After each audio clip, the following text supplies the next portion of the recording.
Hello, everyone, and welcome to the Research Spotlight, the show where we dive into the world of innovation, strategy, and impactful research. Today, we have a very special guest, Fitzgerald Whitaker, the founder of Research Expert Solutions in Zambia. Welcome, Fitzgerald. Thanks, Dan.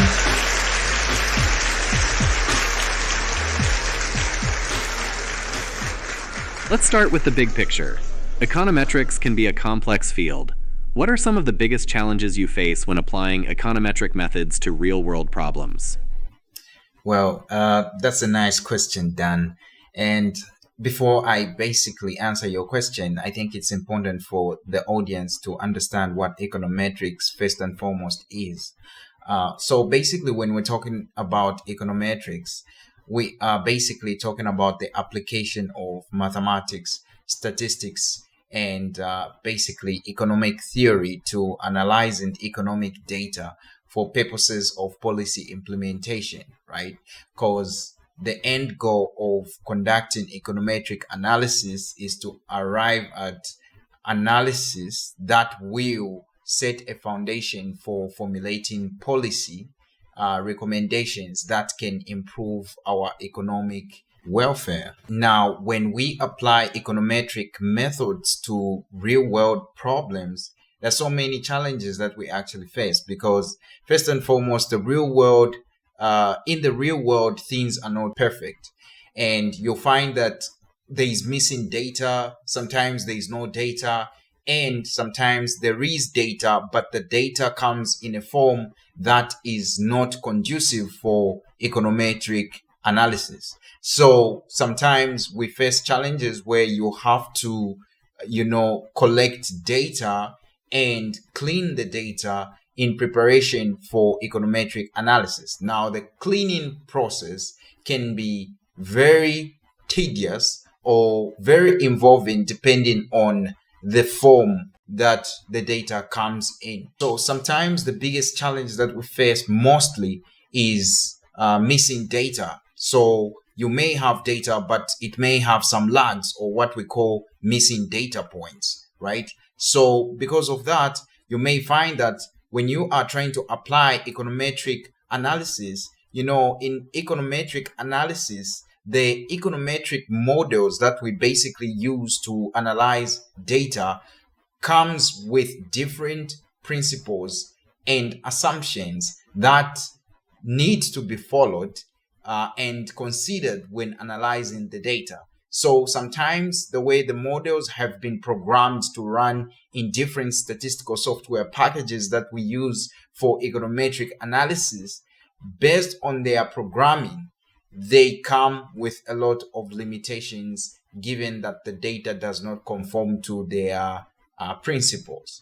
So you may find that if you want to run, say, maybe a VAR model, you cannot perform the VAR model on data that has too many missing observations. Say maybe the observations are maybe less than 15, So you'll find that you cannot perform that analysis based on that particular model because the model requires certain things to be met in order to basically run it.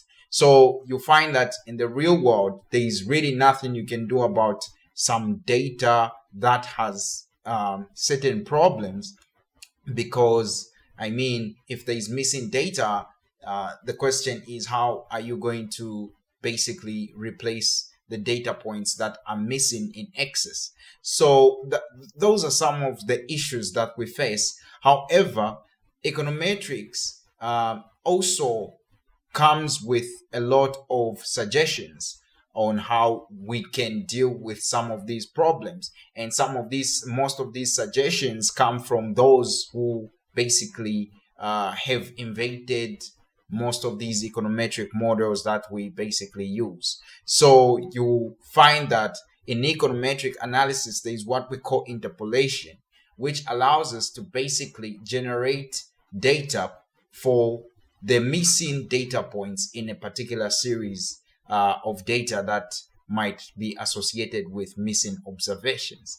So some of these techniques, or we call them remedies for missing data, can be considered somehow unethical when it comes to research, because they could raise a lot of questions when we start trying to resonate with what we are trying to do.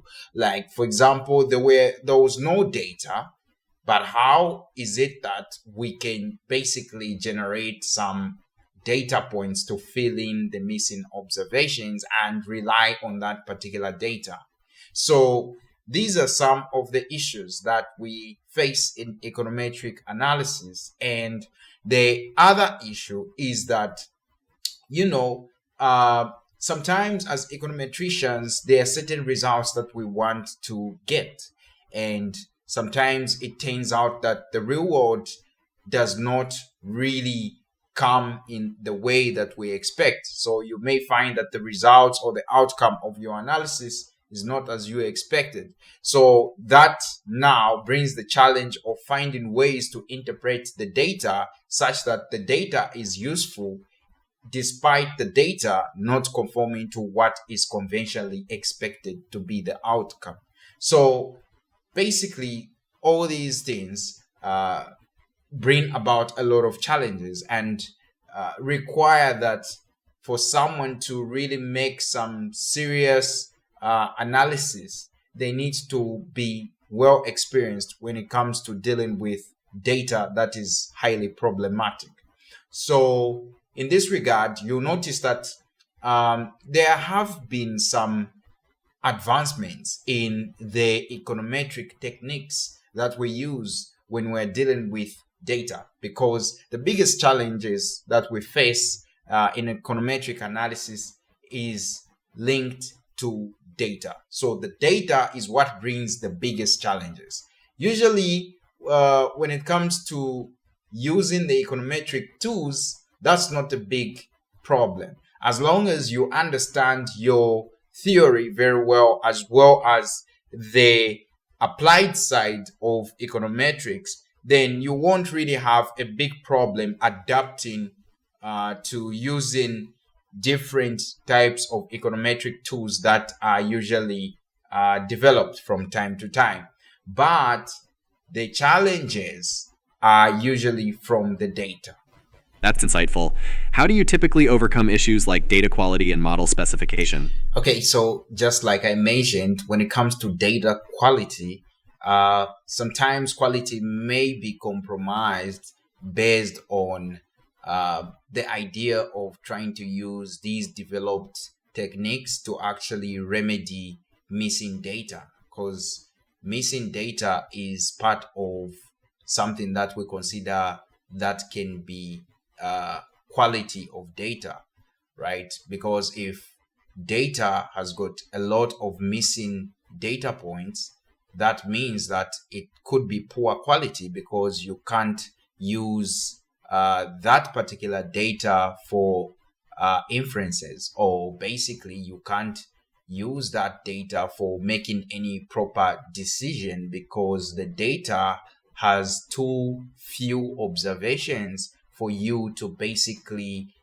predict something, right? So you'll find that when we try to basically use these tools, we tend to, basically just apply them, because if we don't apply them, then we can't do anything with the data. So given that we apply some interpolation to actually fill in some missing observations, and we run the model in order to come up with predictions.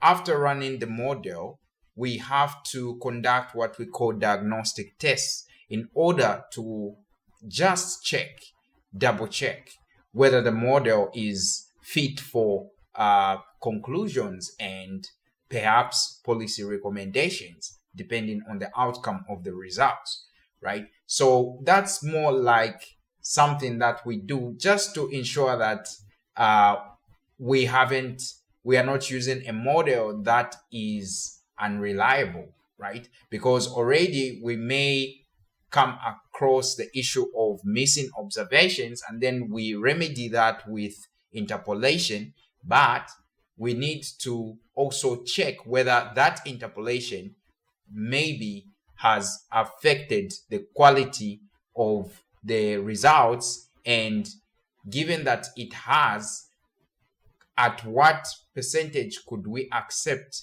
the outcome of the results? That could be determined by the outcome of the diagnostic test. So, on the other hand, when it comes to model specification, yeah, the first thing is you have to conduct specification tests. So in econometric analysis, there is what we call specification tests.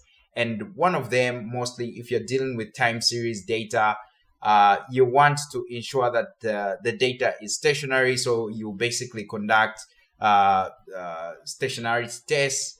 One of them is the augmented Dick-Fuller test. Yeah, and if you're dealing with cross-sectional data, probably you want to check for the normality of the data, and also you want to ensure that the data is in a form that is not biased. How you collect the data also matters, because usually when we're talking of cross-sectional data, we are dealing with data that was collected at a primary level, where somebody went in the field with some questionnaires, collected data from different people, and basically gathered that data, sorted it out, and wants to conduct some analysis. So, the tactics there is that you have to be careful when you're collecting the data, right? Because if you don't collect the data correctly, then that will impact your ability to arrive at the appropriate model that you need to use to conduct your study. That's a solid approach. Let's shift gears a bit. What does it take to be a good econometrician, especially in applied settings?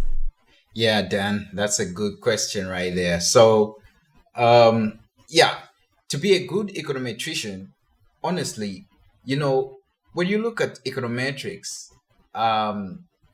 econometric analysis is like martial arts.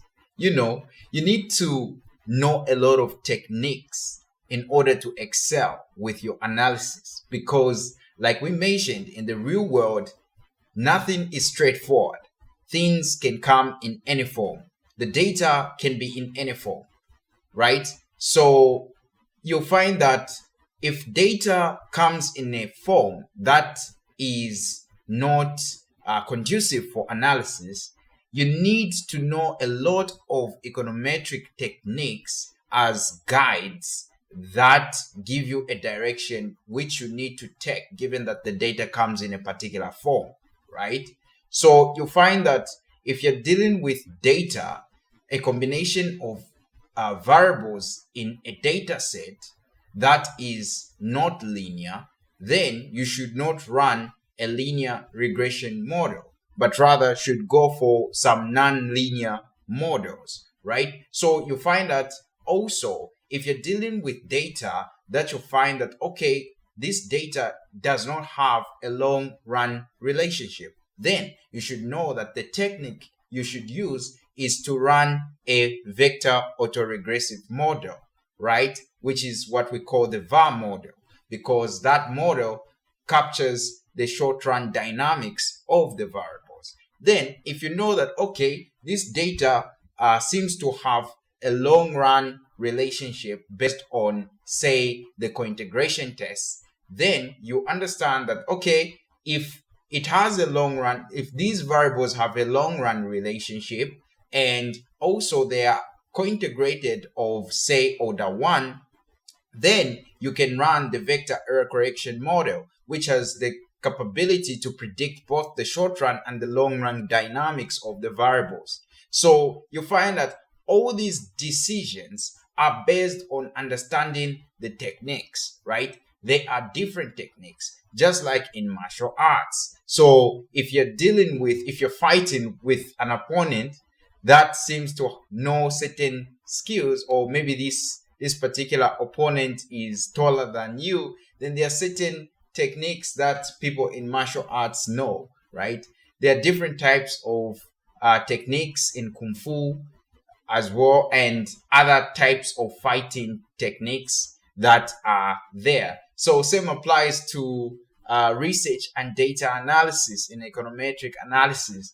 Your opponent is the data, and you need to know your opponent before you can determine which technique that you need to use. And this is why I always encourage people in econometrics to basically know a lot of different econometric models, because at the same time, to be a good econometrician, you must be able to know a lot of different econometric models. Now, what I mean by knowing, I don't mean you need to know that they exist. I mean you need to know how to use those econometric models and interpret them, right? And also, so basically you need to know the econometric models, know how to use them, know how to interpret them, and know when to apply them. So once you know these things, then you are a good econometrician, because if you are limited to, say, maybe the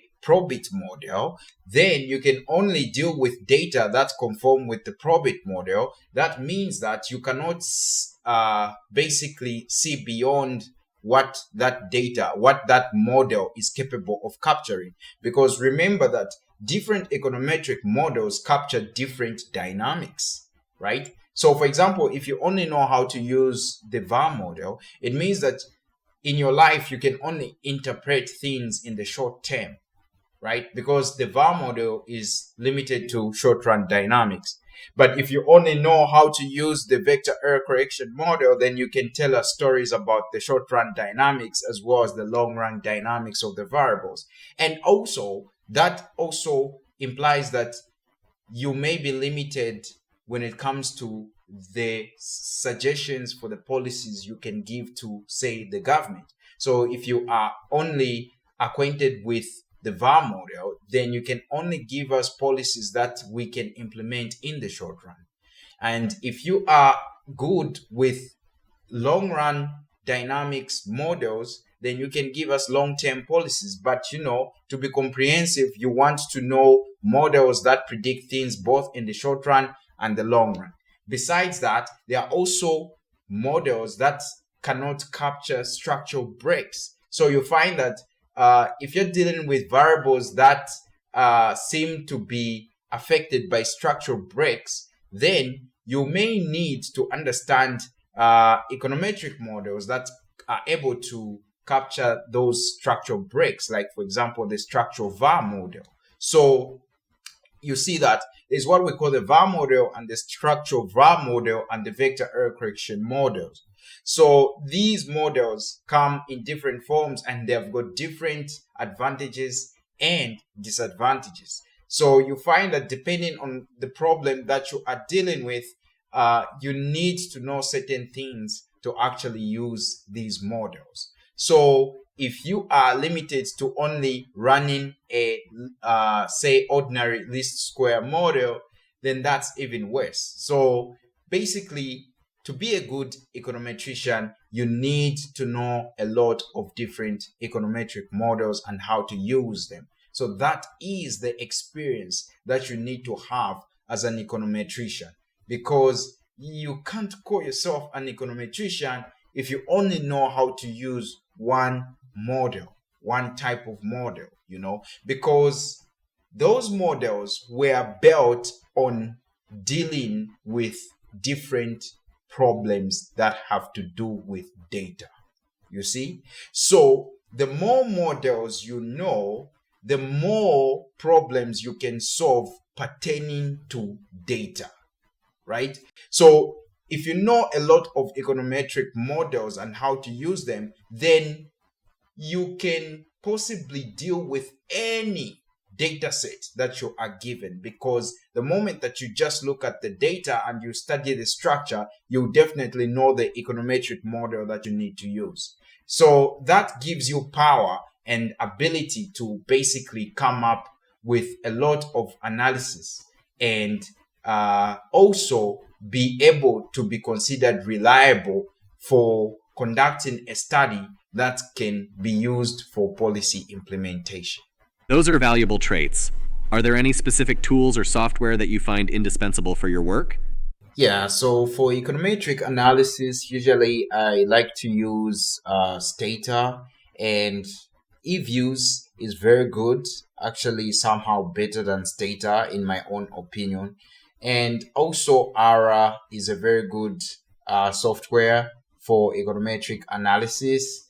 And yeah, those are the softwares that I usually use for econometric analysis. Sometimes I can use SPSS, though not something that I usually do that much, but basically you can use that as well for econometric analysis. So those are the main softwares that I use. That makes sense. Can you share an example of a project where your econometric skills were really put to the test? Wow. Done. Okay, so I think during the time I was mainly working on a panel data study, and basically panel data studies are quite intensive because they combine both cross-sectional problems as well as time series problems. So you're basically dealing with a data set that comes with those two dimensions. And the main reason I say panel data, because basically, in panel data, you may be focusing on data from different countries, and you may be dealing with maybe even 50 countries or 60 countries, depending on the coverage or the region that you're looking at. So you may find that the more countries that you have, the more data that you have to deal with, and maybe the more problems that you have to deal with. So these are some of the things that I've gone through. So when I think about it, I know what I'm talking about, Dan. And so yeah, I think because of the idea that panel data combines problems from cross-sectional as well as problems from time series, is basically that kind of analysis that gave me a hard time at some point in a particular study that I was conducting, because there were quite a lot of problems that I was finding in the data, and it was just very difficult to deal with the data. So one of the common challenges you find at panel data level is cross-sectional independence. Yeah, so that's a big problem, and serial correlation is also very common. And the way you basically test for some of these things, depending on whatever panel data model you're using, you can use fixed effects and random effects, but those are just the normal standard panel data models that exist.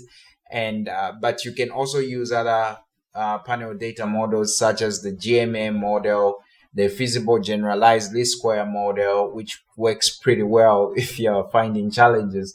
Yeah, so yeah, those, I think, yeah, panel data, that's the time when I felt like, well, my econometric skills were put to a test, because it was quite challenging.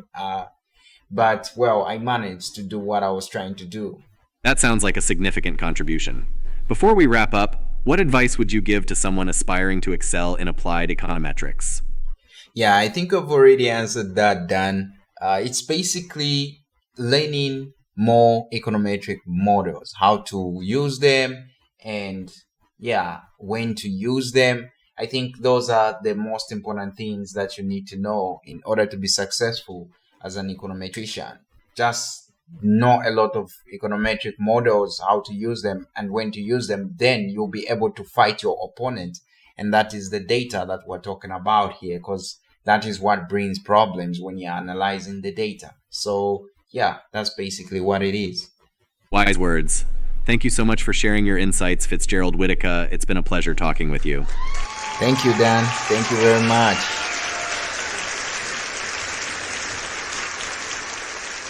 And thank you, listeners, for tuning in to the Research Spotlight in Zambia. Stay curious, and until next time, keep learning and analyzing the world around you. Goodbye.